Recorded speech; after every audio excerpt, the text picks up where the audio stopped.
Arabian wardrobe, I think. Oh, yes. It's all coming back to me now. Yes. Like Celine Dion. Just like Celine Dion said. Hold me like this. And yeah.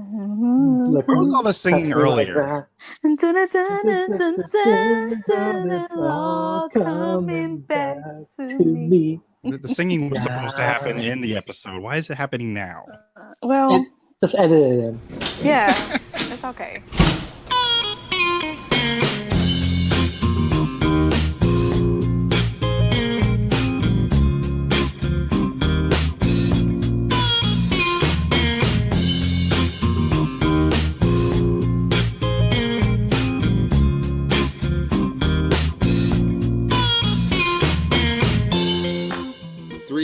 FX presents the Indu Podcast with your host, T. Sterling Watson.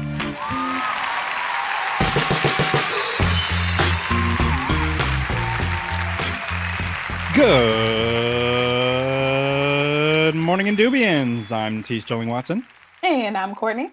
This is the Indu Podcast. Thank you for stopping by and pressing play. This is episode number 79, week number blah, blah, blah, blah.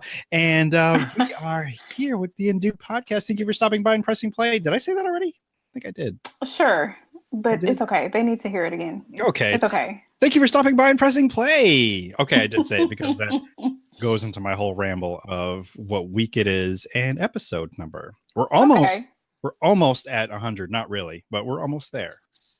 I know we're almost at 100, or I know when we are because it'll actually be springtime, I think. I don't know why I'm trying to count that now. We're almost at episode 80. Hey, I just love even round numbers. Me too. Yes. Divisible by 4. I don't know why it's the first number that came to mind. Enough babble. We have a guest, and I can't believe I completely forgot to mention that at any given moment we might break out in song because it's our musical episode. We have a special guest with us. We have Berto, or Dry Bertini. Hello. Hey, how you doing? What's up? Very happy to be here. Very honored, and especially for the musicals episode. Yes, this is our musicals episode. It's also still continued our fan appreciation month. So welcome, fam. Thank you. Happy to be here. Yes. So I think we will just jump into your icebreaker question because we know you, but we'll pretend first. Well, okay, backing up. I'm just stumbling all over myself. Hello, stranger. Who are you? Yes, who are you? Like, where do you tell me about yourself? Hello, my name is Roberto. On these Twitter streets, my handle is @drybertini or a nerd called Berto. And usually I am around tweeting nonsense, encouraging stuff I will, talking about musicals, or making Twitter after dark at 3 in the afternoon. Yes. Sounds about right. And yes, another shout out to Steph I Will. She is just amazing, just doing great stuff out there. Now your icebreaker question, which I know you are fully aware of because I think you may be one of 3 people who have listened to every episode probably of the Indu Podcast. So I'm just going to set it up for those who've never heard it before. Let's just say Ben and Jerry, they decided to make up a new flavor, and they call you, Berto. They're like, yes. Berto, you have to help us. We need a new flavor, and we need a name for it. What is your flavor, and what do you call it? Okay, so I actually put a lot of thought into this, and I realized I feel like I have the perfect flavor already exists, but I tweaked it. Okay. So I don't think out on the East. I'm from California. I don't think in the East Coast, they guys had thrifties, but on the West Coast, all the thrifties became Rite Aids. But before that, they all had ice cream shops, and there's one flavor you can only get at that thrifty called chocolate malted crunch. Mm-hmm. And it was chocolate ice cream with chocolate chunks, and what I always thought were little sugar balls, but apparently they're malt, like a malted. Mm-hmm. So I'm going to tweak that. It's going to be a strawberry cheesecake flavored ice cream with actual strawberries in there, maybe a swirl of strawberry jam, and it's going to have those little malted balls. And I am going to call it, in honor of today's episode, the 11 o'clock number. Oh, I like it. Okay. So just pulling out all the stops, just sweetness and deliciousness. I like it. Yes. Okay, so that's what the 11 o'clock number means. It's just like pulling out all the stops. Yes. I love it. You are also our resident musical expert because I know there's been many a time I've come across like a musical or tweeted about it, and it's like, oh, here's some more facts about this thing. And I'm like, oh, okay, cool. Because this happened with Jesus Christ Superstar, which came on NBC recently. Sure. And you have directed me towards other sources of not necessarily, well, I guess maybe a different variation of that said musical, which I don't think I fully followed up on. I think I went to the videos. So I started watching those like from the movie, but I still haven't seen the movie. That's fair. I give a lot of recommendations. Not everyone follows up on them. Not everyone is obsessed. Yes. I haven't seen the movie yet, but I'm working on it. I'm just waiting for it to come on TV so I could watch it. It used to come on every Easter because I used to be my family tradition. We'd watch Jesus Christ Superstar on Easter. Well, it seems appropriate, actually. So, did you like the live musical that they did? I really did. I had my issues with it. Primarily just vocally, but I loved it, and I have never been so emotionally moved at the ending until this particular production. The fact that I was thinking about it a few days later, it was just such a powerful scene what they created. So yes, I very much enjoyed it in spite of any criticisms I might have had of it. I loved it. I would agree. It was very powerful at the end, and I actually begrudgingly deleted it because in my mind I'm thinking, when will I watch this again? Because I really don't know when, and I'm pretty sure I can find it somewhere if I really wanted to. But it was moving, like the way that it ended, and then apparently I guess that doesn't happen in the movie itself. No, in the movie he gets crucified, and spoiler alert. And I've never seen this for those of you who don't know, Jesus was crucified. I'm so sorry. Oh my God. I'm so sorry, listeners. Jesus gets crucified, and all the other characters just leave him there, and they drive off because they are hippies putting on a story.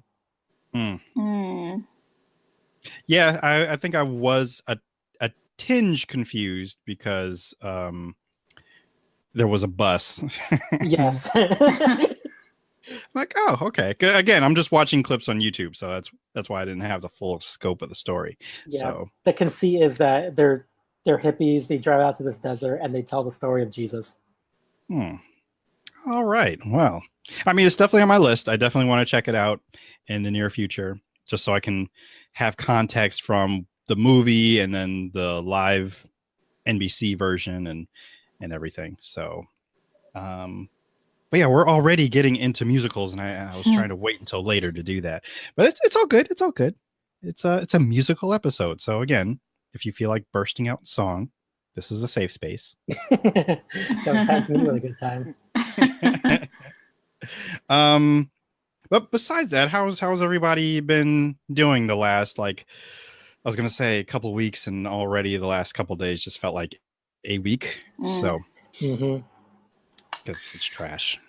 Yeah, but other than life being trash, doing great. I'm here with you guys, and it's gonna be a great show. Agreed. Had this to look forward to. I mean, the day didn't start off so great, but it's like, well, I have this to look forward to.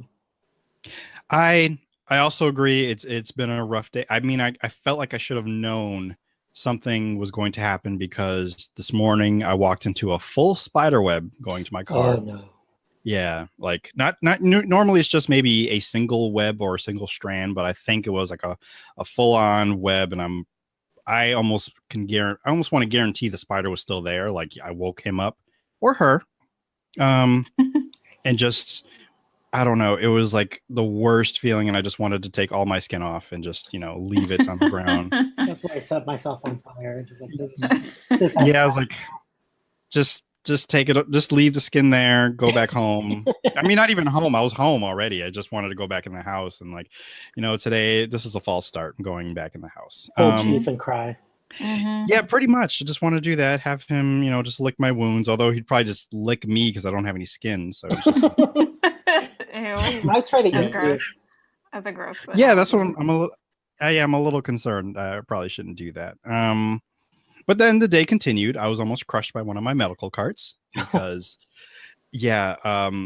now I do have to every day pretty much carry these huge cases of solution, and they're like, I want to say they're like but they're like 4 gallons in a box, so they're pretty heavy. And I had 10 of those, actually 11, and I had to take this cart from out of a truck and use this whole lift system, and then the lift thing was kind of on a slant, so I felt like it was going to tip over and fall on me. And I'm like, wow, this is how I go out. I'm going to fall off the end of this truck by this cart. And I don't know if it's going out with a whimper and a bang, or just the bang and then a whimper, and a splash crush. Just like, oh, what a day. And then the elevator didn't work for my job, so I'm like, well, I can't do any work, so I didn't, and I left because there really wasn't anything I could do about that. So there was that. Also, and this didn't happen today, but it might as well. There's bears at my job, like actual, yeah, like actual, maybe probably grizzly bears. I wasn't there to see it, but the fact that they have it walked by the door that I actually go into the warehouse building to, clock in for the day and clock out. Some people took pictures of said bear, so I'm like, oh, that's fantastic. Things are wild in Connecticut. They are, and I mean, it was weird because the last few days we've been hearing like stories and reports about bears like hanging out in swimming pools and knocking on back doors. So it is pretty hot this summer, so I don't blame them. Yeah, and my mom made a good point saying that we keep building into their space. So so they're gonna come into our space. Pretty much. So that's been the adventures that I've been having at least today and the last week. Bears and spiders and oh my crazy medical carts. Oh my, indeed. Did I add that to my list? I added a version of that to my list. We're getting back to that soon. I had to make sure. I had to keep going back. I want to make sure I had a full list of musicals that I enjoy, and then we'll even get into it about like what actually qualifies as a musical, because I think this came up in another conversation I think that came on Twitter of what qualifies as a musical. But we'll get to that. So I think first what we'll do, we'll take a quick break, and when we return, I've got a word watch and I've got some Sheboygan news, which is not musical related, but it still is, pretty, nice. It's nice for a week that's been trashed. This is some nice, gentle news. So nice. Yes. Excellent. When we return to the new podcast.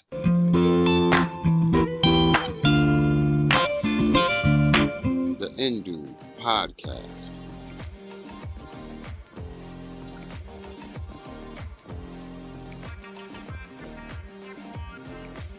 Hey there, do you like talking about your favorite comic book and characters? Or a TV series you love to binge? Or how Goku from Dragon Ball Z was trash, but it was still your gateway anime? But you're also interested in talking about different social issues and current events, like representation, Black Lives Matter, the Me Too movement, or racism? Well then, you're in luck. I've got a podcast where we dive into all of that. It's called Speak On It. I'm your host, Nisha, a millennial that's just trying to live my black and nerdy life while also staying informed. So every episode, a guest and I will dive into a discussion that can cover everything from anime to activism and speak on it. You can head over to iTunes, SoundCloud, and wherever else these RSS feeds go to subscribe, listen, and stay tuned. Talk to you soon.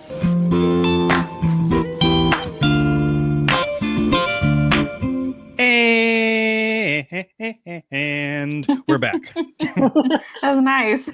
Thank you. Encore.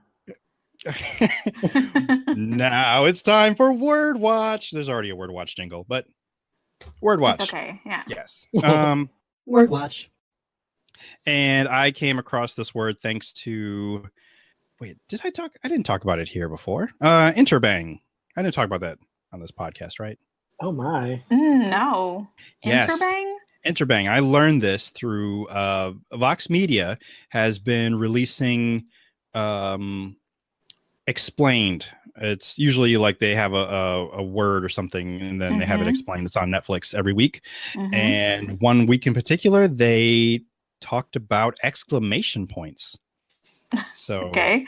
yeah, that's what I said. And then I watched it and it was actually very interesting. I mean, pretty much all the episodes are, but this one in particular, it introduced the interbang to me, which I never knew what it. I mean, you've seen it, but you didn't know that it had it, or at least I didn't know how to name. An interbang is a question and an exclamation. Oh, I didn't know that had a name. Yeah, it's got a name and it even has its own symbol, which is basically the exclamation point and the question mark combined Together. Yes. together. Yes. I've seen that, but I thought it was always just a thing that somebody just made up to be cute. Like I didn't think it was a real, legit, actual thing. Same thing. It is, and they actually somebody made it up like 60 years ago, and it made a presence and is kind of gone, and I think it's starting to make a comeback, but some people don't know exactly how to get that character, so they just type a question mark and an exclamation point. So Me too. That's what I do. Yeah, I do that too. And then I kind of thought, I was like, does it make a difference what order you put it in? I think it does. Yeah, so I think it does. the question mark has to come first. Yeah. But there is the actual symbol, and then I saw somebody on Twitter actually have that as their handle. I'm like, oh, look at you. Just think you're fancy. Oh, I'm going to make it. Banging all over the place. Yeah. I'm going to make it part of my I'm going to do it too. Yeah. Once I figure out how to do it. Well, I'll give you a little cheat. You can Google it, and then you just copy and paste it wherever you need it once it shows up. Oh, so you can't just do it like with a keyboard? I mean, you probably can, like if you can get like the special characters to come up on your keyboard, it might be there, but it might not. I don't know. Okay. But that's the easiest way I found it, is just putting it in Google. Like, I don't mind cheating. I'm okay with that. Yeah. Yeah, me too. Because I mean, it takes too much work. The special code is to get it. Yeah, I'm just gonna cheat. Yes, okay. So yeah, that's the interbang, and I was actually spelling it wrong for a little while. I was calling it intrabang, and that's not a thing, but interbang. That's in case you want to Google it and find it for yourself and use it at will. In fact, you should. Those people who are listening, send me a tweet and use the interbang, the actual interbang, not the question mark exclamation point. Use the actual interbang. And tweet anything. Just, ask me a question, but use the interbang. Actually, yeah, use the ask and do hashtag and ask me a question, but use that. So that way, when I read your question, I will have to yell it. Because Questioning. Right. What? Questioningly. Why? Mm-hmm. That's why. Okay, so now we will move on to Sheboygan news. Good morning, Sheboygan. The Sheboygan Society of Scale Model Railroad Engineering, its summer open house, train show, and brat fry this Saturday and Sunday, July 28th to 29th. If you're listening to this August 1st, I'm sorry you missed it. The family-friendly event will be held from 9 a.m. to 4 p.m. at the Sheboygan Railroad Museum. I'm going to give the whole address, but if you're not in Sheboygan, don't worry about it. Each day, the society is celebrating its 41st year of providing model railroading opportunities for all. Admission is free, but donations are welcome. There will be an interactive area for small children, along with a brat fry. The members of the museum look forward to demonstrating the construction and operation process of the world's greatest hobby, model railroading. I'll take a quick break here and say I also picked the story because I actually do have an interest in model trains, not enough to collect them, but like I would go to this if I lived closer because they're cool. I like looking looking little trains, riding around and everything. Would you get a little conductor hat? I would get one. Yes, I would get one, and then I'm here for the trains, and just be all excited and Choo choo. yeah, just a little bit, and have my little train whistle thing, and like, oh, look at that one, it's red. And but moving on, this year March the 41st, and I read that already. The group owns the museum building and focuses on the preservation of railroad history and models. It has a large collection of railroad dating back more than 100 years. In addition, the large railroad artifacts on display, there are model railroads in 6 different scales, from tiny Z scale to G scale, which I had no idea that was a thing, but you learn something every day. One of them, for example, replicates what a typical Lionel layout would have looked like in the mid-50s. An HO model represents Sheboygan and the mid to late 1960s. Each has a particular theme in mind and will show just how railroads serve in various areas of the country. Occupying 2 levels, the large HO scale layout is operated completely by computer using software specifically programmed for it. The 2 levels are connected by an operational helix, and that allows the trains to travel between the levels. Many electrical upgrades have also been done to the scenery, including lighting for the roundhouse. Ooh, I wonder what that is. All building expenses, including the construction of displays, are self-funded primarily by members. The society depends on donations and fundraisers. For more information, visit www.sssmre.org.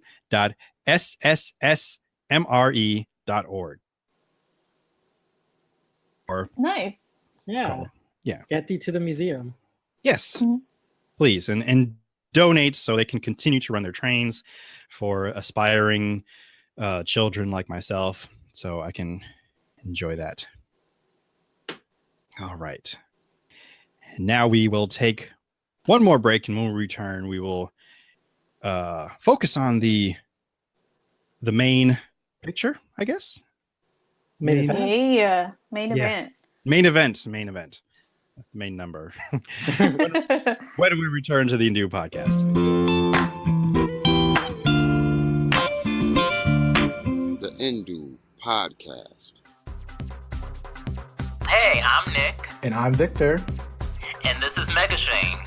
Megashine is a queer, people of color weekly podcast, and we talk about anything from drag to comics to video games to boys and anything else in between.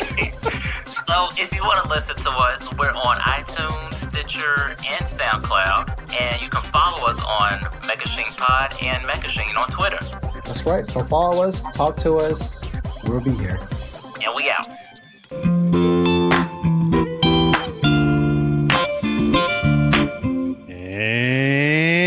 And we are back to the Indu podcast. I couldn't think of a melody, so I just Ha-cha-cha. Yeah, yes. So, yes, I think we'll start with the Black History fact, and that will kind of just lead us into the topic of Hollywood musicals, but then we'll also discuss what makes a Hollywood musical. But before we even begin, let's just get into the Black History fact. Black History. Black History. Black History. Black History. Facts. Which is all about A Cabin in the Sky. Berto, are you familiar with this? You already said I remember when you watched this. Oh, yeah. Okay. Because I think I was tweeting about it. So it's not really a fact per se that I have. I just really wanted to just highlight it because this was a movie that was recommended to me I almost want to say 10 years ago. And it's been out. It came out in 1942, I believe. And starring, yes, my pages. There they are. Okay. I was waiting for my pages to load. Berto got you. Thank you so much, Berto, right there. Yes, Ethel Waters, Eddie Rochester Anderson, who Rochester I was familiar with since listening to the old radio programs from Jack Benny, and Lena Horne, where this was pretty much her only, I think, her first and only leading role in an MGM musical. That's what it was. And I did not know it at the time, but Lena Horne was definitely bae back then. This is something I remember tweeting, like, oh, okay, I understand why little Joe Jackson was a little preoccupied. Mm-hmm. That sweet honey in the honeycomb. Yeah, but it also made me wonder what she found him interesting. But I don't know. Everybody's got a type, I guess. Hey, he was a fox back in the day. Yeah, I guess. Louis Armstrong is also in this. He had a larger role in the movie, but I guess they cut it out, unfortunately. And several other people, Bill Bailey, who I do remember him, but it was just a really great movie. It's still in my DVR. That's one I could not part with. I'm like, I do want to watch this again until I purchase it so I can own it, because it was better than what I expected. And I was expecting it to be, good, but I found it to be pretty great. So the humor is definitely there. It laughed, and I think what really made it for me was I was not expecting to see an all black cast in black and white and not being portrayed as like stereotypical black people. So I really enjoyed that aspect of it. Nice. Have you seen it before, Berto? I have, yes. It's not one of my favorite scores, but definitely has like some songs that I just like loved right away, like Honey in the Honeycomb, Cabin in the Sky. I just think is a beautiful number. It's definitely a must watch. I think it's a simple story, but it's lovely. Mm-hmm. I definitely agree. It's basically the story of Job. Ah, yes. Okay. I did not put that together. I think I just took it as kind of like a cautionary tale. And to back up a little bit, the movie itself is about our hero. I want to call him Rochester, but his name in the movie is Joe Jackson.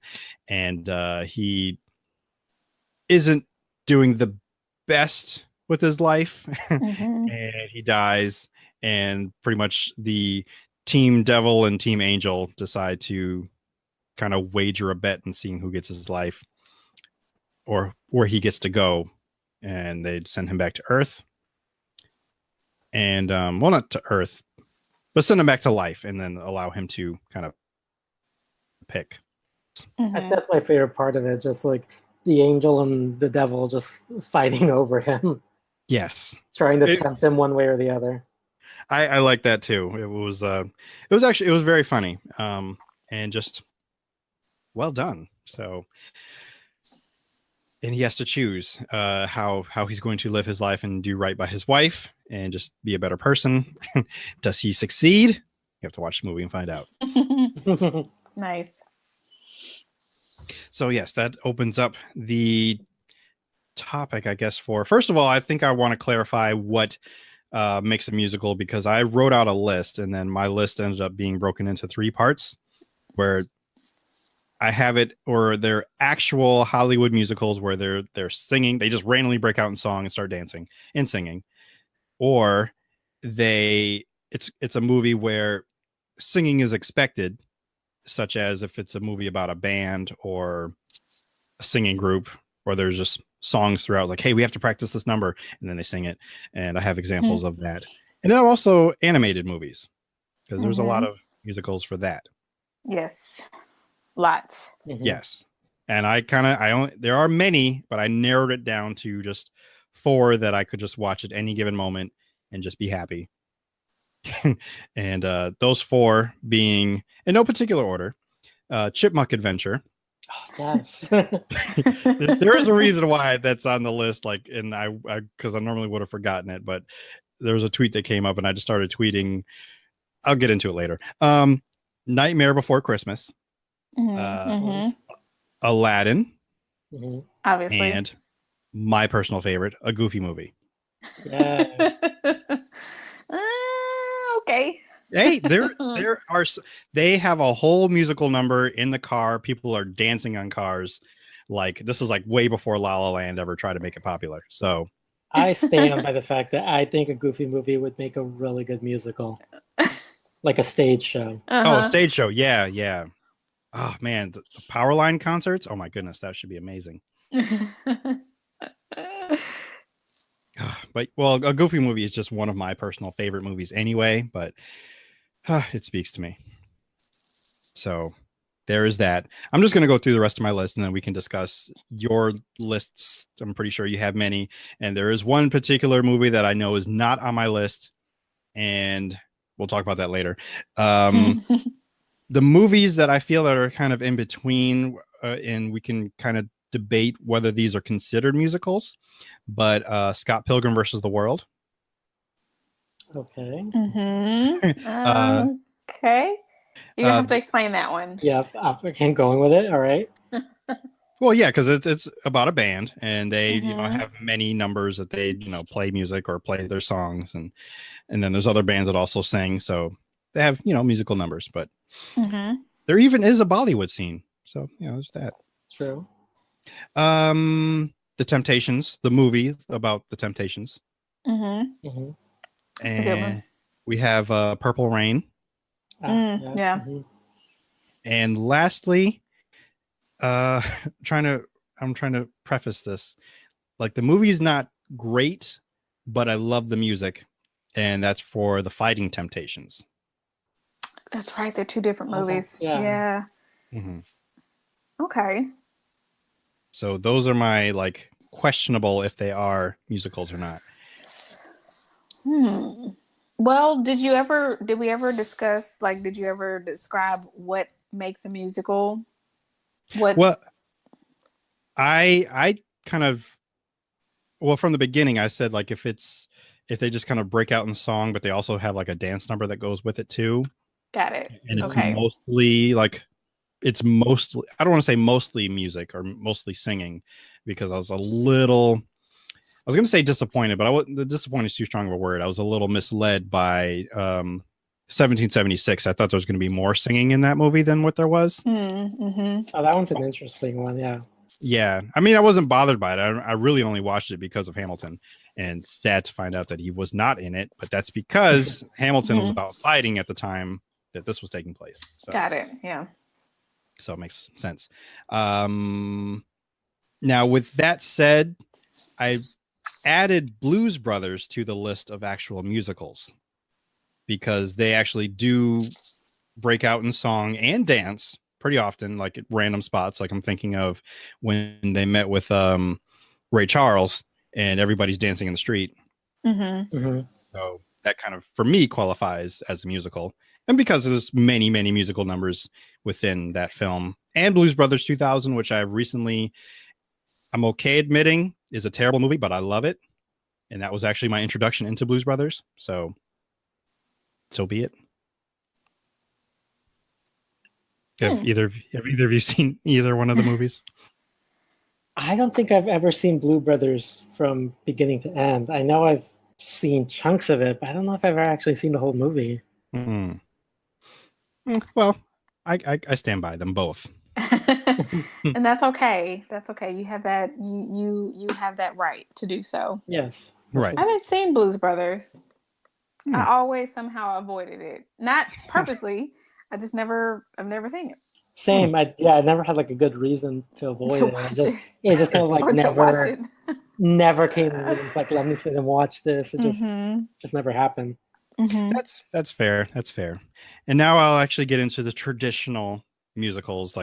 It actually says hey, this is a musical. This is not anything else. Singing in the Rain. I'm new edition is Top Hat, because I just saw that a couple weeks ago. I'm hey, I really like this. So Dream Girls is a big favorite of mine. Yeah. Yes. Little Shop of Horrors. Yes. Yeah. The Wiz. Yes. And lastly, what I was actually partying to earlier this evening, and again, the movie isn't great, but the music, the music and the dancing is absolutely. You better not say my movie. I know that. Go ahead. I'm afraid now. I don't think so, because I don't think you've seen it. I don't think you've seen this one yet. Oh my God, Okay. I knew I forgot one. Okay, before I know I just built that one up. I'm throwing Moulin Rouge in there, but Yes. Okay, yeah. but the one I was building up was The Greatest Showman. Oh, okay, yeah, haven't seen that one. That's fine. Yeah. I didn't want to. You didn't want to? No. And Why I not? actually, yeah, why didn't you want to? Because I recently heard somebody say they don't want to watch it either, but I want to see if it's the same reason. The songs, the songs I have heard, I am not a fan of. It sounds very overproduced, generic pop. It feels like it could have been a top 40 pop song. It could have been in the soundtrack of a movie. It could have been anywhere. There's nothing special about it. It just could sound like anything. And I also have I have always wanted Hugh Jackman to star in. There's a stage show called Barnum, which is basically what Greatest Showman tried to do. And I've always felt Hugh Jackman is perfect casting for that show. Really? And it just kills me that he did Barnum, but not actually Barnum. It was like this offshoot, and the music was just, I did not like it at all. I mean, and I'm just like, nope. It's funny you mentioned that because that's what they were going for, like the whole pop. Like it could be very contemporary, but yeah. I have this theory about those songwriters but I feel like what they really want to be are pop songwriters, not so much female writers. Because I was a fan of them when they were first starting out, but all their new stuff is very poppy, and I just feel like that's really what they want to do, rather than write like a theater score. But that's my personal opinion. I see. Well, their music does, from what I've heard of it. I mean, I like. I've only heard like 2 of the songs from it, but and no buts. I mean, but it does sound very popish and very like you can listen to it on the radio. It's not. I guess part of the appeal to a lot of theater music is it's very much meant for the stage, and it's meant to be voiced like from an actor live on the stage, so that the person in the back, in the nosebleed section can hear it. Not so much perfectly, most of the time it's perfectly pitched, but you know what I mean. It's very, not super, like you said, overproduced and perfected by a studio. So that makes sense, because it felt like manufactured to me. Yeah, I get that vibe from that movie and the songs in that movie. And I would agree it does, but I think because I went to see it in the theater and I was bored by the parts where they weren't singing. But then once those production numbers came up and it really was a production, like, oh, this is what I'm here for, because it really felt like a show. Like they were really putting on a show, and maybe it was partly the music, and was also partly just the spectacle of it all. And I think that's what grabbed me. So when I hear the music, I think of what I saw. And that goes back to what you're saying about like what makes a musical a musical. I think what makes a musical is that the show or property, what have you, is the music driving the story. Because normally, and there are obvious exceptions, but the superficial like definition is that like the book or like the plot is usually lesser than, and you're kind of just like waiting, let's get to the next song. Great. And then you love it, and it's like, okay, talk, wait for the next song.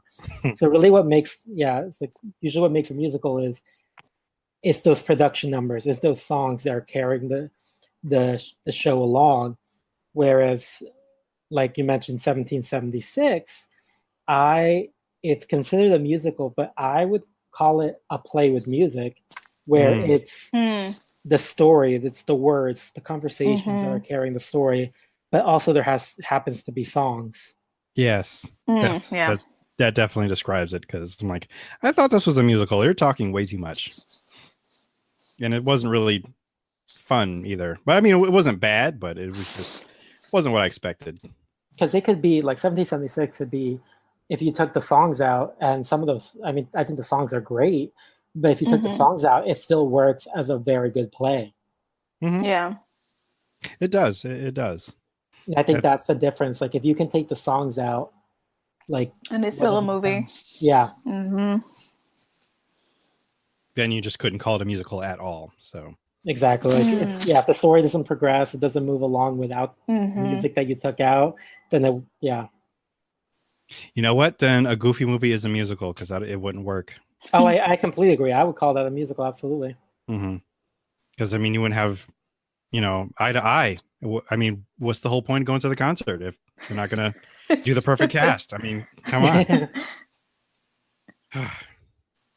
Okay. I think Scott Pilgrim then works too, because I think the other part for me is like the characters have to be singing. It's not a soundtrack. It's them. Right. Like we're singing the song, providing them. Yeah. Yeah, because I think that's probably another episode where we have to talk about best soundtracks to a movie, because that'd be a hard one to pick. It would be. It would be. Oh, and I had one that tipped my tongue too. But I could tell you, I could fight you on best scores though. Best movie scores. I got you on that one. That's a little bit easier. I know you do. And I know one of them would be, oh my God, I can't remember. It's a Tom Cruise movie, and I can't remember the name of it. Oh, War of the Worlds? No, not that one. It's in the future. In the future? Like he's the almost one with Emily Blunt? Not that one. And the composers are M83, I think.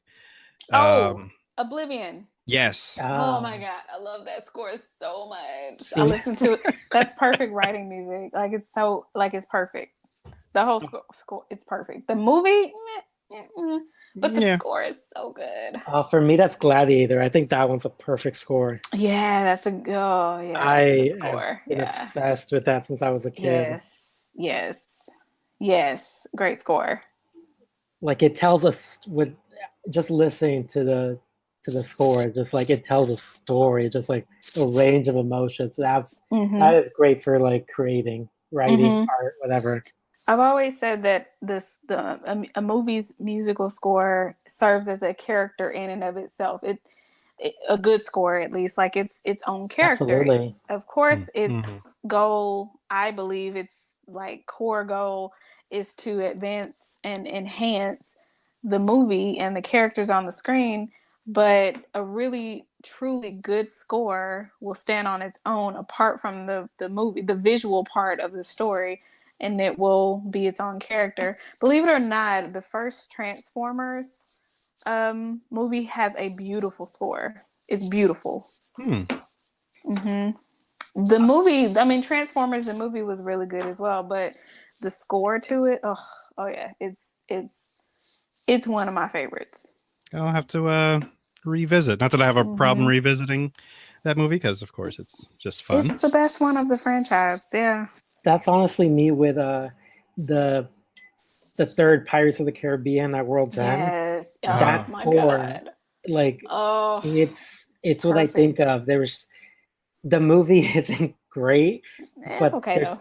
It's okay. It's like the score is just so powerful that like it really almost tricks you into thinking you're watching something amazing. Yeah, no, you're right. You're really right. So emotional and just like you feel it in your core. Yeah, you're absolutely right. I agree with you. I know that Christopher Nolan is great with his movies and his scores, because Inception and Interstellar both. Because they like to work together. And I love Hans Zimmer. He's brilliant.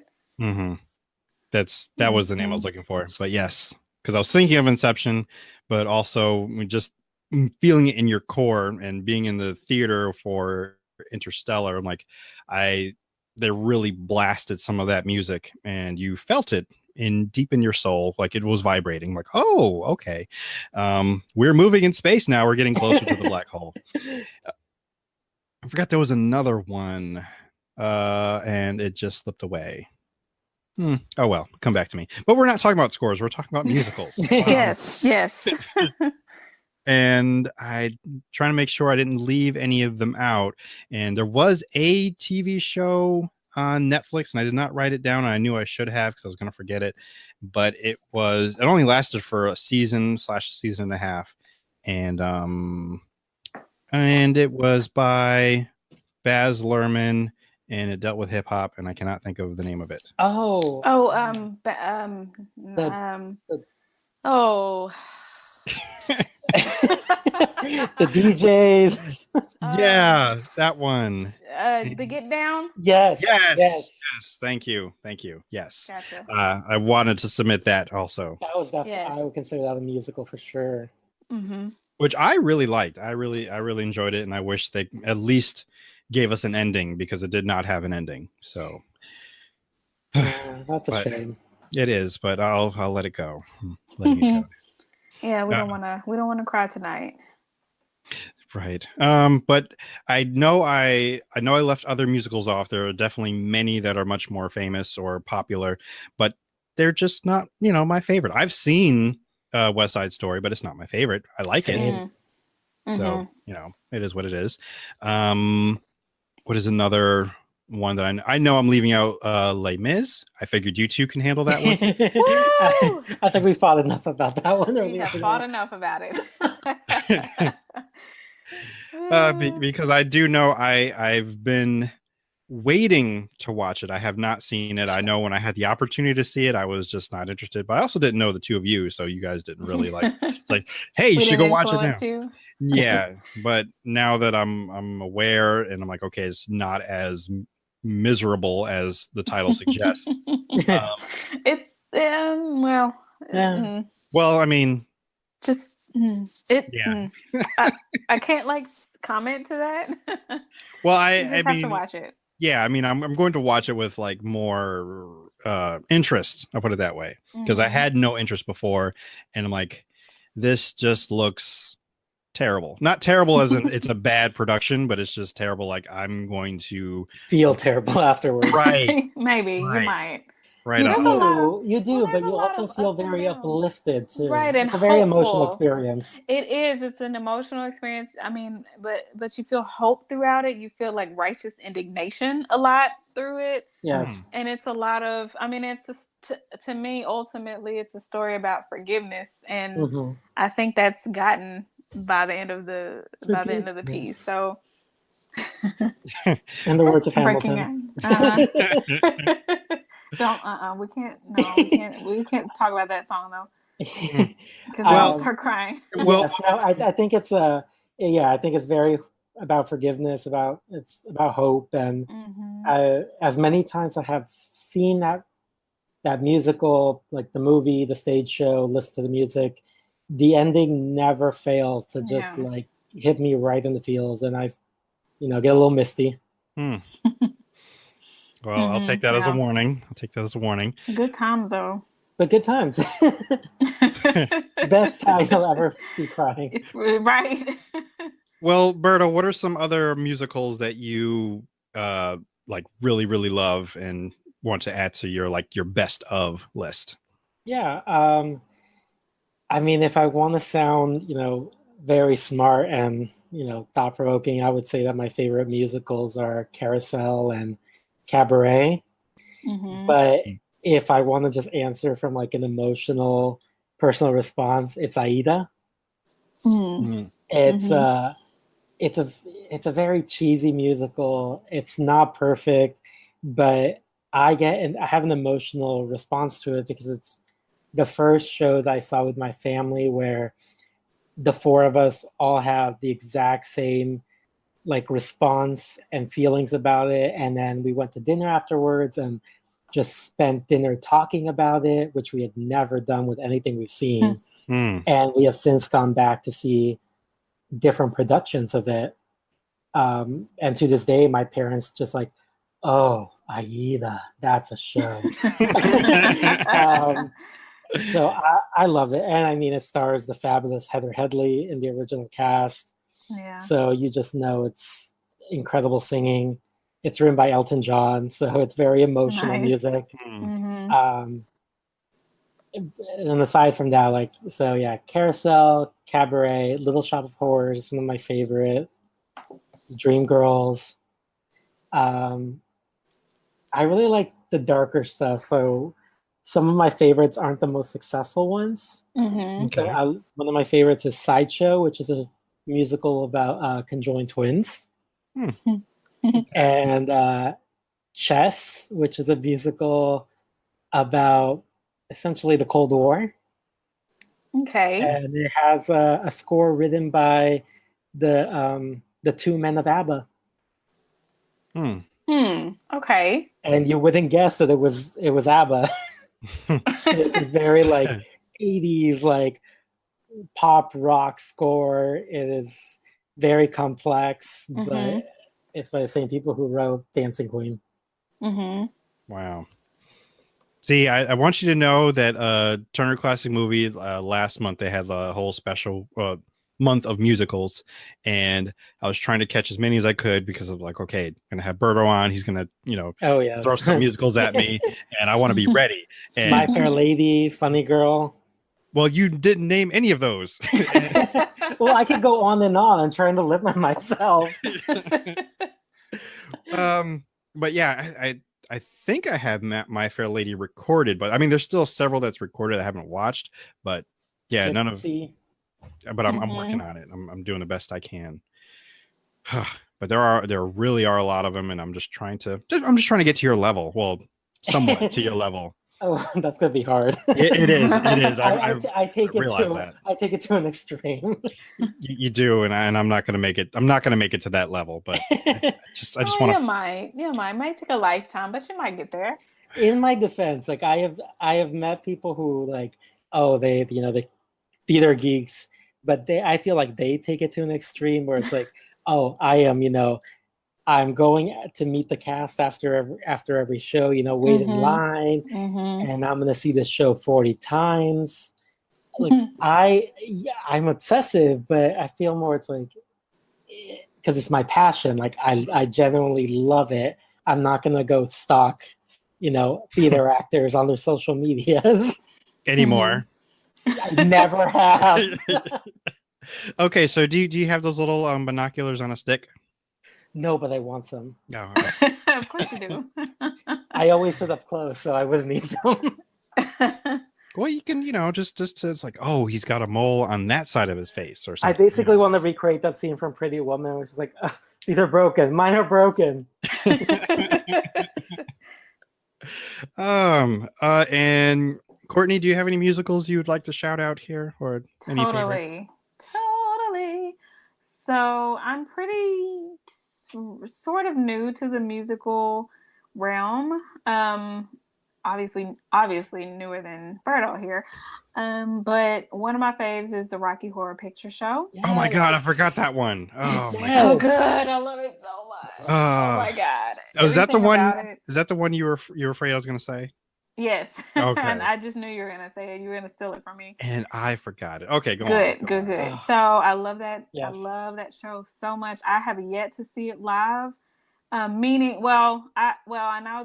that there's stage productions of it, but the live I'm talking about is watching the movie in the theater around Halloween, where the audience participates and acts out everything and sings the songs and stuff. And of course I want to see it, a stage production, but I feel like I need to watch the original movie.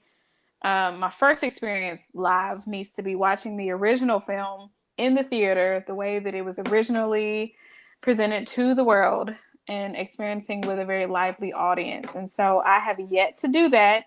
I have tried for 2 years now around Halloween. I recommend it. It's an experience. I haven't done the live movie, but I have done the live stage production, which was just as I want to see it. I want to do it. Eventually it's going to happen. But because I have literally been trying for 2 years to watch this dang movie in the theater around Halloween, like the first year, I was like, oh, I can watch this movie at the theater. I didn't know that was a thing. And so I waited too late. Second year, it almost happened, and then it sold out, and I was devastated. And then I almost got a ticket, and then the person flaked on me, and I was devastated. So this year, dang it, it's going to happen. But I come to Boston. So we will do it. They do it every year. Believe it or not, here in Arkansas, they do it every year too. Either it sells out really, really, really quickly, or I find out, like, I'm reminded of it too late, and then it's already sold out. So believe it or not, it's here too. And apparently it's a thing. So it's gonna happen somewhere or the other. I'm gonna see this movie. I was say you'd hate me so much if I just like, oh yeah, I just strolled right in. Yeah, I would. I would actually hate you very much. So don't do that. But it didn't happen. It didn't happen. So you're good. Anyway, it does sell out though. It happens really a lot. quickly. Like, so love it. Right, and like even the shows here in conservative Bible Belt, Arkansas, like there'll be multiple showings over, you know, a few days during the week and then on the weekend, and they're all selling out really quickly. So I am going to be on the lookout, and like, matter of fact, I'm gonna make a reminder in my calendar right now so that I do not miss it.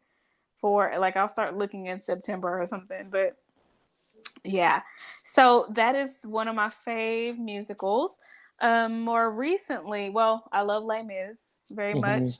I think my first introduction to Les Mis was, believe it or not, the movie. The movie that came out just a few years ago. Yeah. And I didn't like, I said, is it, they're going to be singing the whole time? Okay. Because I had heard of Les Mis all my life, you know, but I was just like, oh, Les Mis, okay, whatever. And went on about my day. But I did not know Les Mis. I didn't get it.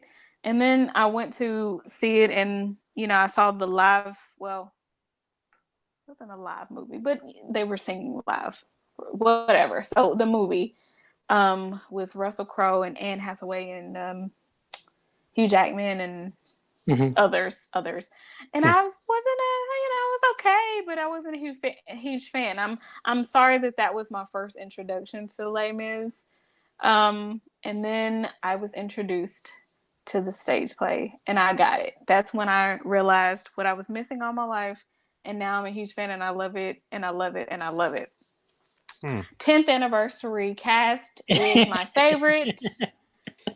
It is very, very, very good. Just saying. So we're not about to rehash that whole. No, we're not going to start the group chat fight. Yeah. So, listeners, Roberto and I had a very lively discussion on which cast was the better cast. He feels that the original London cast, which is the original cast, right? The original, yes. Yeah. He feels the original cast is the best, whereas I feel like the 10th anniversary cast is the better of the two. We all know who's right. It's me. And they're just better. I feel like they perfected it. It's called the Dreamcast. So thank you. I will give you that. Right? I'm just saying that my personal preference is the original, but but the 10th anniversary is perfection. I will not deny. I'm telling you, like, it's just, well, and to be honest, like, that's my first introduction to, like, aside from the movie, which was, it was my first introduction to the show, actually. Yes, and I consider the 10th anniversary cast my introduction to Les Mis. Technically, it was the movie, but I don't count that. So 10th anniversary was my introduction. So of course that I feel like I'm going to be a little bit partial to that cast, you know. So I respect that. Okay. Yeah, and I respect the originals. It's so I just want to tell the listeners and Dubians that this conversation in the group chat started with 10th anniversary squad, and I'm like, okay, I don't know what's going on. And it just went on for like 25 minutes of like names, and then eventually somebody said Les Mis. I'm like, oh, okay. Moving on, and then that's what happened. What else is on your list? So Hamilton is on my list. I love that show, everything about it. Arts. I haven't heard any of the, outside of the original cast. I think all of the original cast members have been replaced now. They've all moved on to do other things and have made way for some awesome, actors and actresses. But I haven't actually heard the new people. So I'm sure they're great. But, Hamilton, I love the story of it. I've never been as interested in history, like accurate history, but just the way that it was. I feel like it kind of changed the face of of theater as it used to be. Maybe it was very, I don't know, it just changed the face of it, and it was theater and plays were presented in such a new way to me with Hamilton. So one day I hope to see it live. I'm working on that. But until then, I love listening to the cast album, the original cast album, and just, jamming out. Well, since you mentioned it, I guess I can read this article. I didn't include Hamilton for me on my list because it's not on like film yet or a movie. But I will read this, which came out today. Hamilton might be heading to the big screen! Exclamation point. Hold on. So I have to reread that. Hamilton might be heading to the big screen. Okay. Because there's an exclamation point. According to the Wall Street Journal, a bidding war is underway for the rights to a big screen version of the Broadway hit. The musical would be filmed on stage version of the musical that was recorded in 2016, featuring creator Lin-Manuel Miranda in the title role, as well as the other original cast members. Whether the film is eventually shown in movie theaters or via a streaming service like Netflix, it will reportedly not hit the screen until 2020 or 2021. Production, and then it goes on to say where take my money. Yes, just take my money. Yeah, I was a little worried when you said a film version, because I was like, are they gonna do like a Les Mis with it? But if it's, because I know that they've recorded, or they filmed the state with the originals, I will pay for that. I will pay good money for that, actually. as will I. And I don't know, I get like a strong sense that when it does come time for them to do the movie, which I feel it's too soon for that to happen, but when they do, I would really want to think that if the cast members, all the original cast members, want to come back, that they should, but we'll but see. Scheduling, and I just feel like now that they're dispersed, I mean, it can happen, but once you're dispersed, it's hard to get everybody back in one place. They're all doing things. So I definitely agree, but that's what the scheduling's for. They make it happen. They have it months, almost like years in advance. Yeah. It's like, okay, well, I have this open for, I think 2 months, 3 months, just to shoot it, and then editing and whatnot. So they can make it happen. I have faith. They believe in you. Sorry, I didn't mean to cut you off. I don't know if you have more on your list.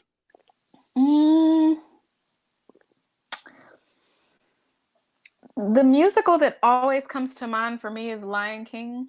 I knew it. You didn't know it. I knew it because we talked about it before. I love the Lion King musical. The original cartoon movie obviously is a great musical, but the stage play is also brilliant. I was listening to it yesterday. Right, yeah. It's one of those that is like constantly on repeat for me. But I mean, the stage play is it's beautiful. It's the way that the actors are animals. Like, I don't even know how to, like, that's the best way I know how to say it. So, and if you've seen it, you get it, but I don't know how to, just the costuming and the design of the set and the music, the singing itself is very much, like, I feel like the Lion King, the Disney cartoon version, was obviously brilliant. It was great, but it didn't quite tap into the African, like, roots of music and things like that. Whereas the stage play, it just brings it out. And then there's so many, like, people of color in the stage play version, and it's just, I saw it years ago.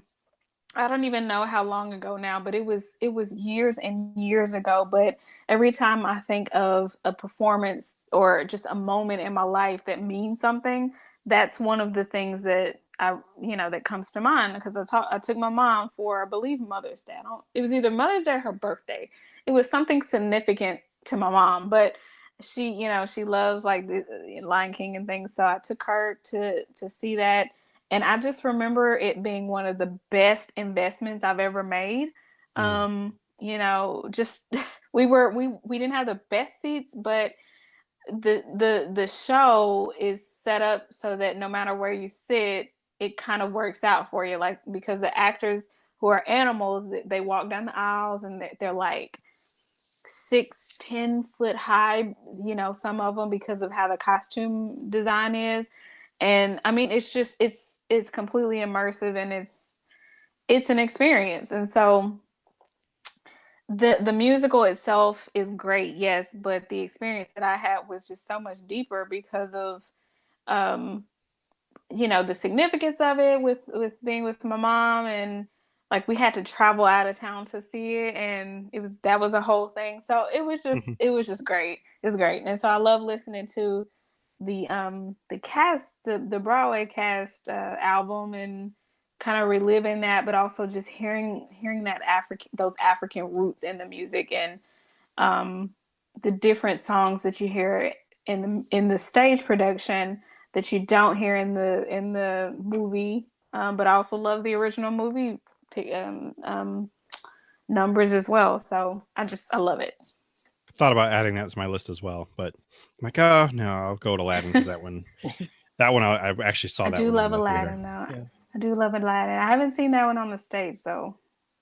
It's currently in Boston right now, but I'm not really interested in seeing the stage. I like the movie too much. Yeah. Oh, yeah. It's not like I'm not actually a fan of the Disney musicals on stage, with the exception of Lion King, because it did something so extraordinary and different, where I feel like the other ones are very straightforward. So I feel like I'm watching the Disneyland like 40-minute live shows that they do. Yeah. So like I've seen like Little Mermaid, which I actually like Little Mermaid. It wasn't great, but I liked it. Yeah. Beauty and the Beast, for example, I really didn't like.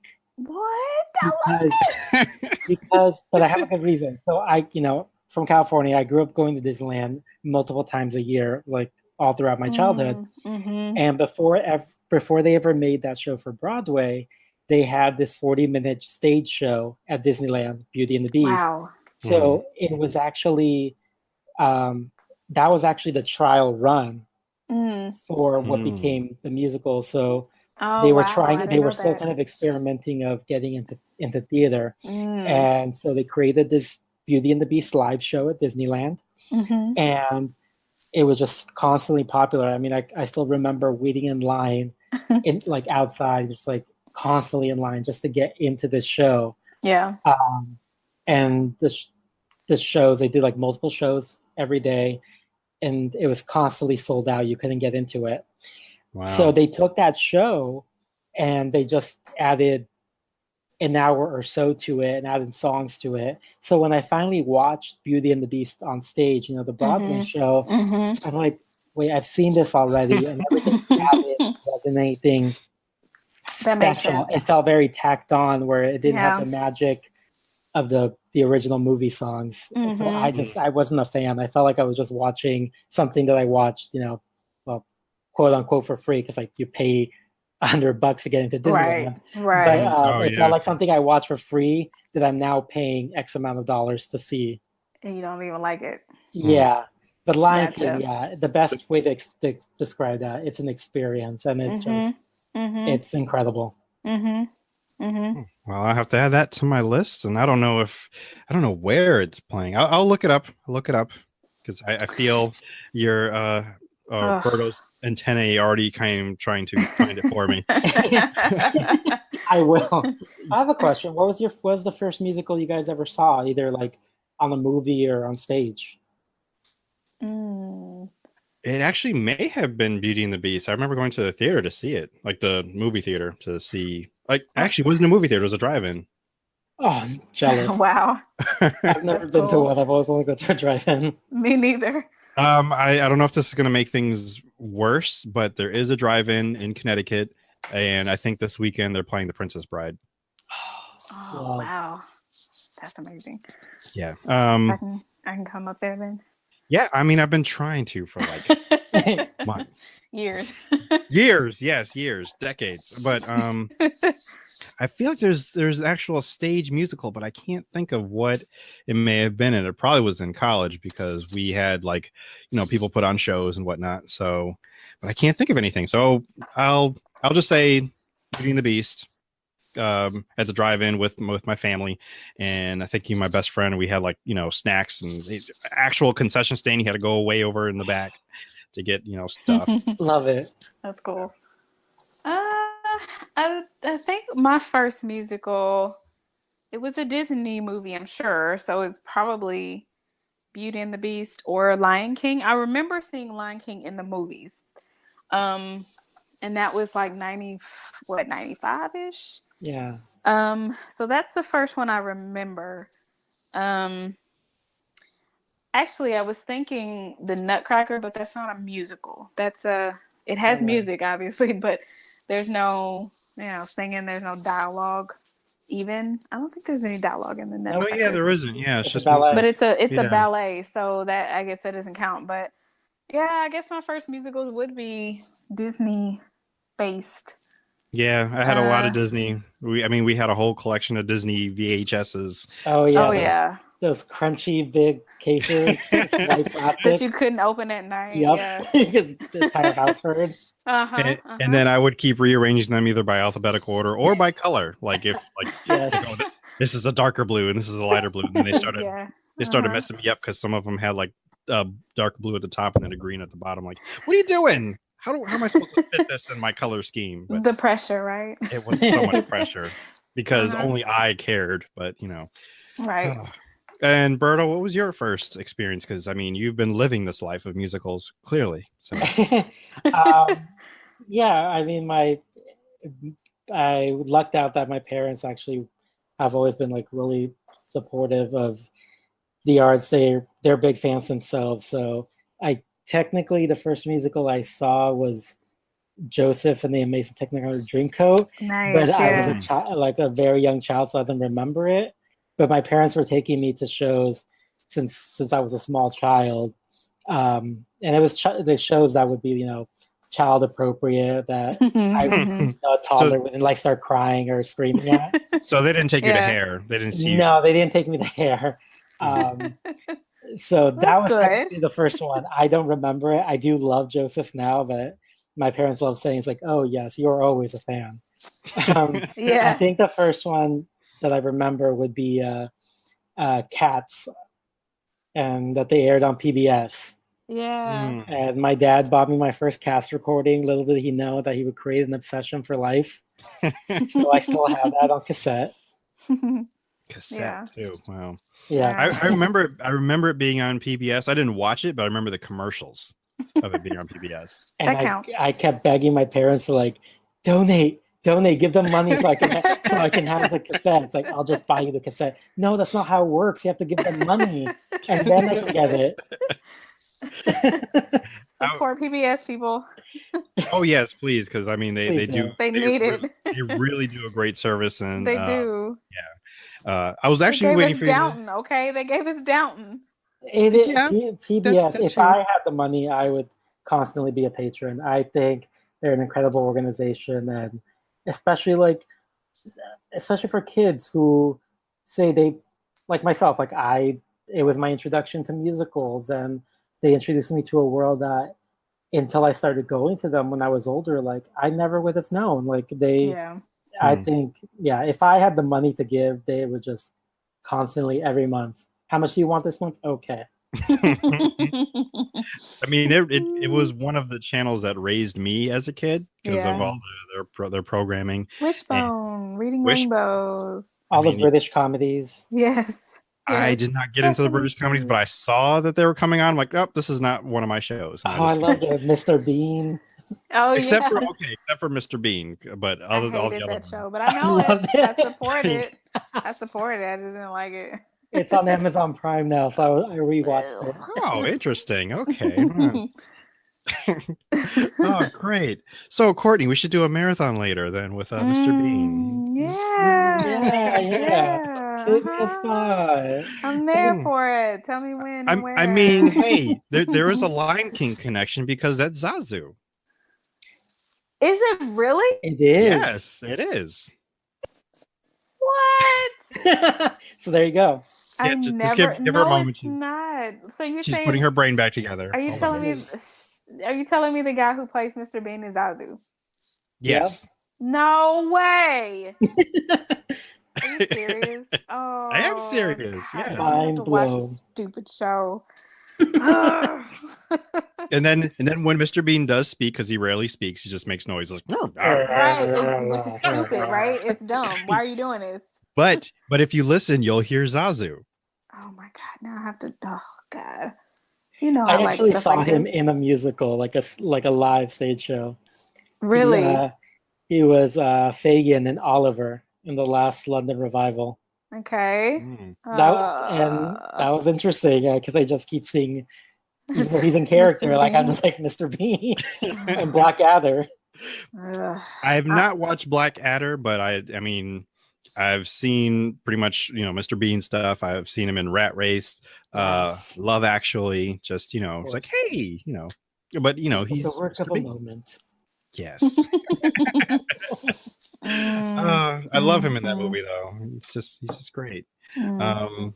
But yeah, I was actually waiting for you to say that you were born in a theater because that's no. I feel like you were though.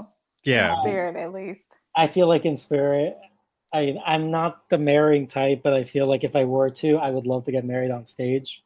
Oh yeah, that would be perfect. And that I've always felt since I was a kid. Oh, it's like this beautiful theater. Let me get married in a theater. That would make sense. That would work for you, yes. Mm-hmm. Yeah, so it does seem like I was, bored on the stage. The way I connect with like Broadway shows, just. I was going to say, at least in the building, you didn't have to actually your mother didn't give birth on the stage. Maybe she conceived there. I don't know. Yeah, I mean, unless that was part of the play. Like now we need a live birth, like a nativity scene, and that was the baby. Right. Just that whole part of it. I mean, it's just behind a sheet, but it happened. Why I love Jesus Christ Superstar now. Right.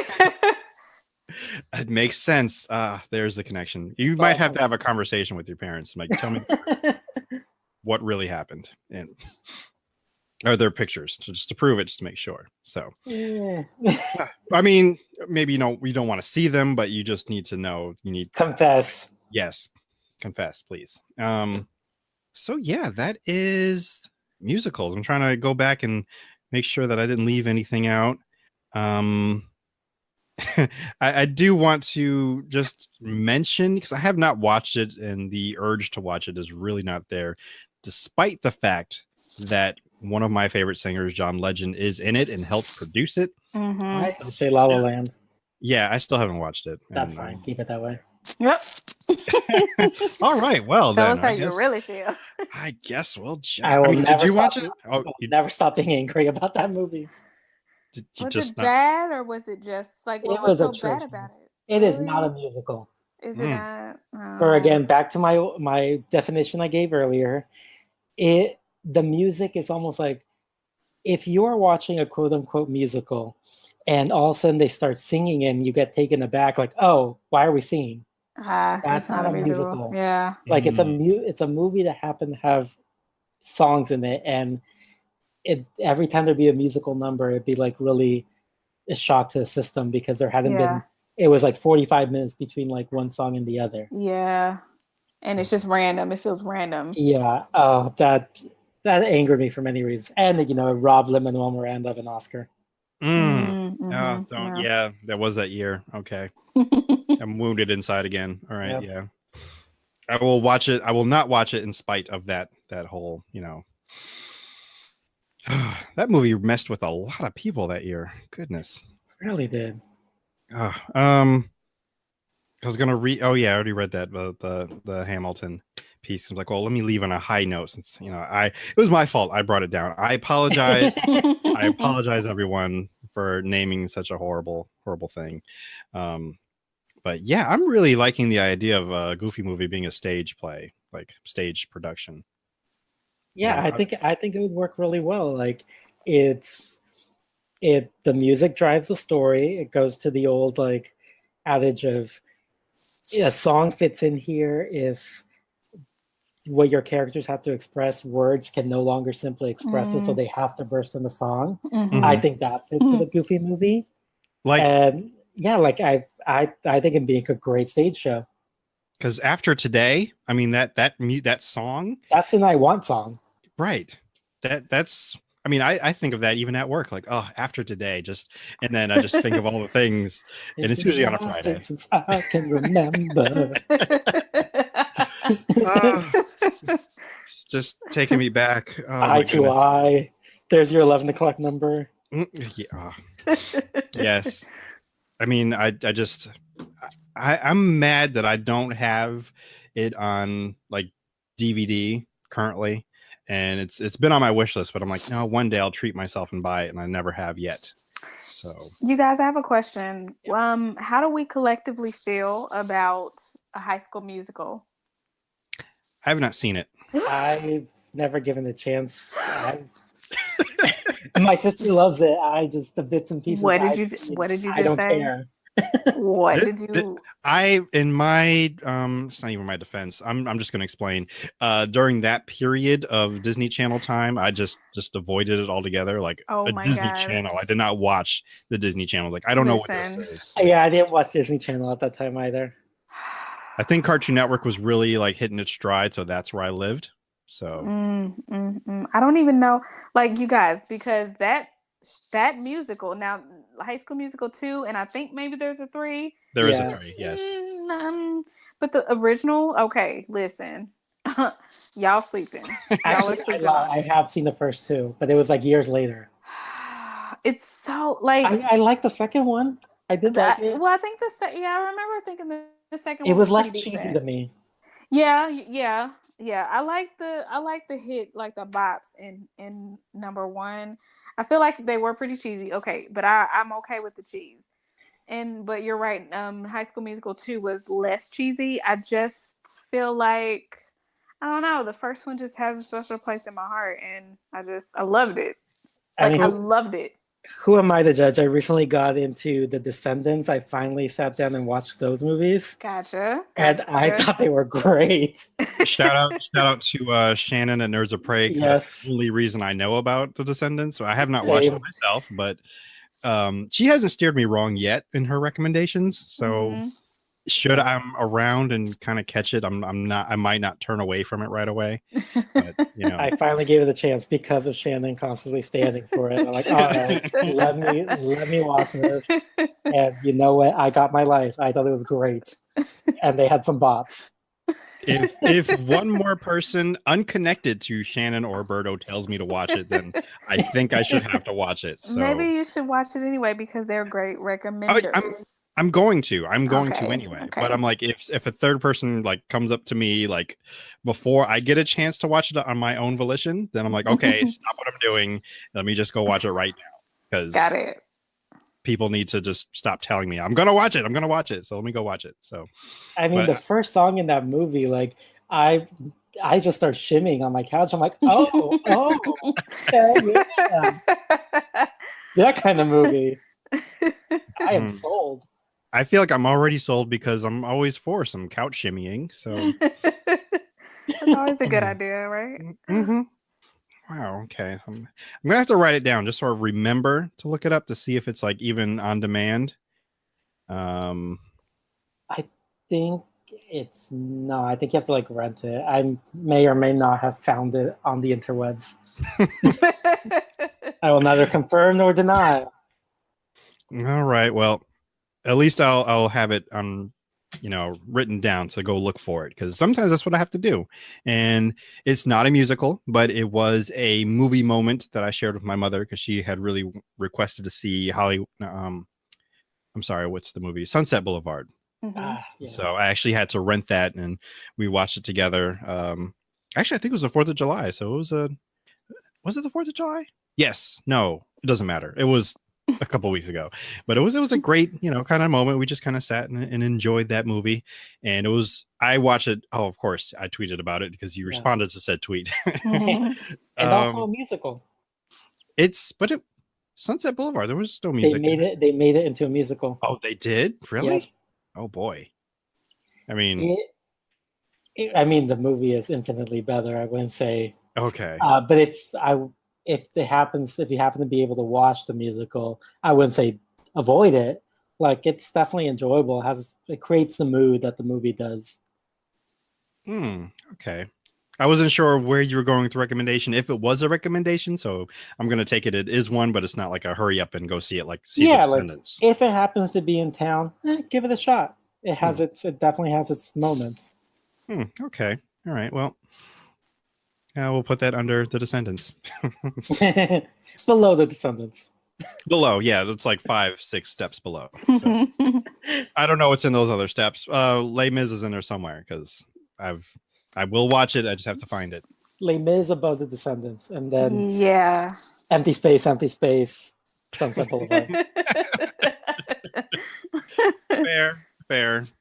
Actually, let me check again because I know I have to check randomly because I have a running list of things to watch. I mean, the list is ongoing, but infinite. It is.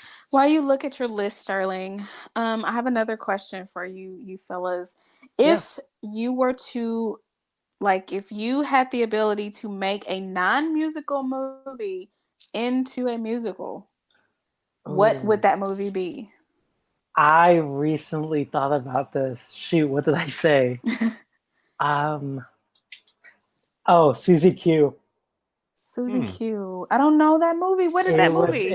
That's with the Pink Ranger, right? Yes, it was a Disney original movie starring my first celebrity crush, Amy Jo Johnson, the original Pink Ranger. And she is a 1950s prom queen who gets into a car crash, so she's a ghost. And the modern day teenage boy has to help her do her unfinished business. Move on. And I think that's right. Yes, a really cute musical. Really? Yeah. Why that one? It seems like it would be a good musical comedy, and it has a lot of I can picture a lot of emotional ballads. Yeah.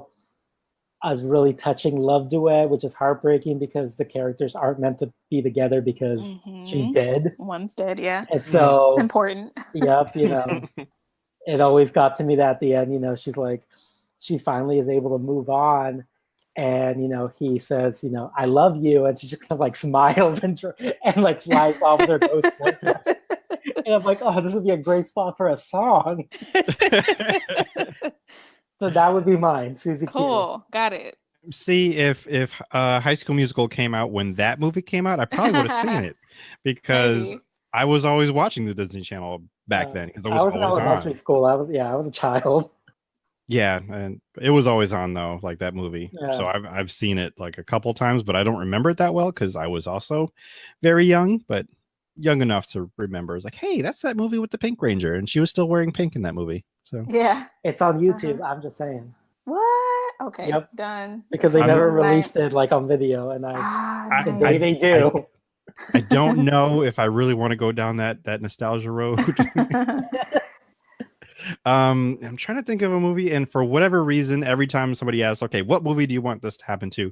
I always go to Ocean's 11, and I went through and thought about if it actually works, and it could have some really stylish dance numbers. Yeah. And that actually goes back to the question I kind of posed earlier, saying how film scores, and I absolutely love the score for Ocean's 11 and 13. I know I skipped 12 because 12 is a different feel altogether. Although it does have a couple songs I like, and I say songs because it's actually by a different artist, not by the actual composer.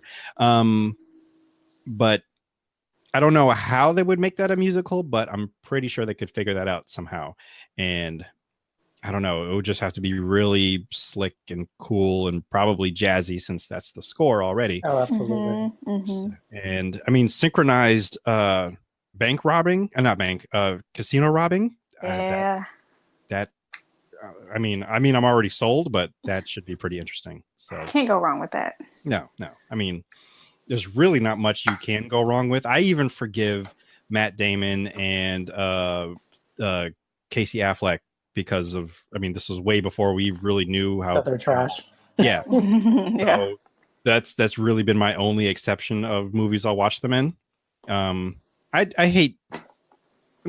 a strong word. I dislike Matt Damon less than Casey Affleck, so I can still tolerate him in movies.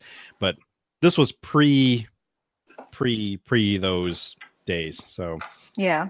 I can still watch those movies. But I would watch a musical version of Ocean's 11. It just has to be really cool, like, because that's the movie. It's the epitome of cool. Yeah. So. Right. Like maybe Jersey Boys feel, like very slick and yeah. Oh, I haven't. Well, this one apparently they're working on it. I always thought that Tu Wong Fu would make a good musical. Tu Wong Fu. That feels like it would be, but they're finally working on that. Patrick Swayze as a drag queen. Is Wesley Snipes in this one? Wesley Snipes. Right. Okay. Yes. And they're drag queens from New York, and they're going they drive across the country because they're gonna go to the big drag queen competition in LA, and they get stuck in a small town. It's perfect musical fodder. And in my head, I already see it as a musical. John Leguizamo. Okay, it is the one I'm thinking of, because I thought there was another one that was very similar, but there's Priscilla, Queen of the Desert. That's what I'm thinking of. Okay. I don't like that one, but that's me. One of them was on IFC many years ago, because I was going through a stage of watching just independent films all the time, and I think that's when I saw it, but I don't remember seeing all of it. But I've never been able to go through. I've seen the musical version, and it was okay, but I don't think I've ever finished the entire movie. I wonder if The Apartment would work as a musical. It is. It is? Promises. Oh. And it's one of my favorites, because it's one of my favorite movies, too. You are really earning your expertise. Yeah, you are. And it starred, and now I'm drawing a blank on when I Google, but the original Law and Order. Let's say I'm going to take away your credits I just gave you. Oh, no. 1 second. Jerry Orbach. Okay, because you had 2 seconds left. And Jerry Orbach is also the voice of Lumiere from Beauty and the Beast. Is that correct? That is correct. Jerry Orbach was a musical leading man before he ever went to TV and movies. He was in the original Chicago. You can stop showing off. You can stop showing off. But yes, Promises is the musical version of The Apartment. Oh, wow. Okay, well, that's going to go under Les Mis, but before Descendants. Wait, have you never seen The Apartment, the movie? Or? I have The Apartment. Oh, okay.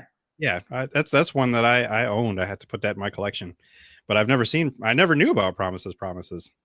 They revived it in 2010 with Kristen Chenoweth. Okay. And it wasn't great. It had its problems. It just wasn't a good production of it. I remember that one. I didn't see it, but I remember her playing, like being in it. Yeah, she was good in it, but there was a lot of issues with the production. But it's got a wonderful score by Burt Bacharach. Burt Bacharach. Stop making fun of his name. I'm not. I just like saying it anytime his name is said, and I think Ladies and gentlemen, Mr. Burt Bacharach. Yes, from Austin Powers. Yeah. And I'm like, jerks. I know things. But Promises is an actual movie, because I feel like there is. They've never filmed it. Oh, now I'm upset. All right. But the cast recording is available for you to listen to. Okay, I'll take that. Forever and ever. I'll take that. All right. Well, I think that does it. I do have one bit of news, but I can do that in my closing. And but Berto, do you have any shout outs, or do you want to have any people to follow you or do anything like that? Yeah, sure. Like, welcome new followers. You can follow me on Twitter at Drybertini, DRYBERTINI. My handle's a nerd called Berto, and I mostly tweet nonsense. Sometimes I tweet a lot about musicals and I geek out, but mostly I'm saying inappropriate things in the middle of the day. But welcome, join the fun. And I don't know if I have any shout outs other than I guess support the arts. There you go. There's a shout out. Yeah. I'm with it. And if you guys have any need any recommendations for musicals, seek me out. I love to give them. Or just a live encyclopedia. I really, really sad. It's a good thing. I mean, No, you are. That is a good thing. We need you. Yeah, you are to Broadway shows what Questlove is to just music in general. True. I mean, if my dream job would, if I could still do it, would be to be a theater critic, but that is not as much of a paying career anymore. So there we go. What about a historian? Couldn't you just be in a library somewhere, just like writing books about musical theater? Yeah. Yeah, I would do that too. As long as you pay me to you have to go see these shows and obsess and listen to these cast albums and read about them. Because I mean, I do that now, so it's all my effort. So they don't have like a theater concierge type of thing, right? I mean, I am unofficially that, anyways. But yeah, someone please pay me to give recommendations. Very well. Well, it's in the universe, so hopefully that's something that floats down your path, and it'll happen. Yeah. And then you have to change your name to theater concierge, sir. Yes. Or something cool. That isn't. Okay. Sure. I mean, it's your title, so you can change it how you like. Right. That's just what I thought of. Like, oh yeah, a concierge is a type that just knows everything about everything. Right. Well, yeah. One of my dear friends calls me the theater Nostradamus. Ooh, that sounds really ominous, though. Because I tend to pick out this actor should be cast in this show, and then they'll more often not get cast in it, or they end up being a replacement, and I just say, "See, I told you." Nice. Listen to me. Wow. Oh, nice. That's good to know. So you are to theater and casting what Sterling is to show cancellations, yes? Yes. Exactly. Got it. All right. I like that. Also, if it makes me feel a little ominous too, as if your show's gonna get canceled, and then but you call it. I know. It almost feels like a kiss of death that I give to shows. You send them the black spot, like in Treasure Island. Right. A show will be announced, and people look at me as is it gonna make it? They just have this grim look on their face, I'm sorry. I like this show. I'm like, yeah, it's not gonna work out. Make it. And you're like, oh, that's a shame. Yeah, it's gonna die. which does remind me, I did not post my Twitter predictions for the 2018-2019 season. I will work on that because I have to do it before the shows actually begin. That's my whole thing. Yes. Yeah. Because you're cheating otherwise, I think. Exactly. I don't like to post it after the fact. I knew that show was going to be canceled, and it was because that's a cheat. Yeah, no. I can do that. I have to show Death Pool. Right. Yes. I have to do it before the season starts, so I have until I think the end of August. So, but I'll definitely have it up there because there are definitely shows. I'm like, this isn't going to make it. One of them had already changed some of its cast members. So, that's a kiss of death. It could be because sometimes it makes it work. And I can't think of an example right now off the spot of where that worked, but there are a couple. So I'll get back to you on that. Anyway, Kortney, do you have any closing remarks, shout outs, where they can find you, blah blah blah?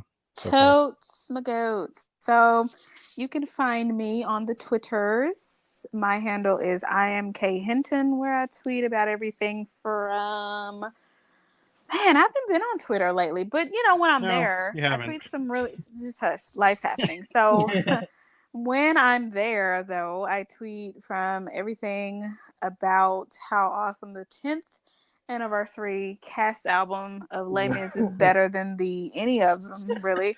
Hey, I got the floor. Everything from musicals to I don't know. What do I tweet about? Sterling, help me remember the time where I tweeted things. Yeah, there was one time, maybe the weather, maybe. Sure. Barely. Well, okay. Shade occasionally. Yes, Obviously, that's kind of like every day. But some of everything. Politics. So Occasionally do politics. Very, very seldom. Politics, activism, sometimes I don't know, Knitting. You might talk about smashing the patriarchy. I don't know, small topics, but yeah, I will tweet up a storm there when I'm actually there. It's been a drizzle lately. I do like to retweet a lot, so I'm there for the retweets, and I retweet some really good stuff. So check it out. Like my tweets. Thank you. Yeah. I tweet that on fire. Come for the retweets. Come for the retweets. Yeah, take it. So you can also catch me over on the Twitters at VerveHC, which is the Twitter headquarters of Verve House Collective, the headquarters, the place for audacious creatives, entrepreneurs, and intention seekers. So if you fall anywhere in between either of those categories or nowhere, check it out, and we'll get you there. All right. I almost made a very silly decision and started eating a Starburst just before I had to speak. So, that would be silly. It would be. I'm a professional. So yeah. So you can follow me at all things. I'm just gonna skip to the cut. I am on Spotify now. Yes, yeah. I've been on there since June. I didn't know that, but yeah, I randomly checked one night just because I would check like periodically just to Google Indoob, see what would come up. My playlists that I produce for you all to listen to, they come up, but also now so does the Indoob podcast and Food Fight podcast. So hey. We famous now. Yeah, we're up there. And if you didn't know, it is kind of an exclusive club to be in because they don't accept just anyone. So, and it took quite a while to get onto Spotify. So that's why Which is why we didn't know. Yeah. Yeah. And they didn't tell me, and like, we'll find out. It wasn't maybe like a big deal to them, but we're there. We're there. And apparently we actually have a couple listeners on Spotify. So that's awesome too. Nice. And listening before I knew that we were even on there. So yes, you can type in Indoob, or you can actually type in my name, T. Sterling Watson, and I will come up. And if you are looking for episodes prior to episode 60, then you should go to Podbean or Apple Podcasts or Google Play or Stitcher and Spreaker. I'm on Spreaker, but they keep trying to take me off because I don't pay for it. But I would like to, because if I pay for Spreaker, then I can get on iHeartRadio, which I guess is still happening. So please contribute to the Patreon. And thank you once again to a patron who is among us right now. Thank you so much, Berto. And many other patrons out there. You can donate up to $1. I give you some awesome content like movie reviews, working on some videos. There was one that was supposed to be posted, but I never finished editing it because my computer's like, and just, signed picture of Chief. Yes. But yeah, more stuff is on the way for the Patreon, so keep an eye out for that. I am currently working on designs for my store and also the Grace and Mercy Family Ministry store, which I know I never talk about, but that's another place where we can buy some merch, and working on designs for both. I will be sure to share them on my Twitter, which is at Indoob. You can also go to indoob.com. You'll find links for all of these things. Please, again, rate, share, comment, subscribe, all the things on all the platforms, especially Spotify, so you can listen there while you can jump back and forth between listening to playlists that I create or curate rather, or the podcast. And share with your friends. Please let them know, and use the hashtag #AskIndoob. Ask some questions with using the interbang, so I can yell your questions next episode. So thank you so much for supporting, listening, stopping by, and pressing play. Tell someone you value that you value them, and live for the folks you love. I've been your benevolent host, T. Sterling Watson, and remember, if the world didn't suck, we'd all fall off. No. I fell first. Body credit.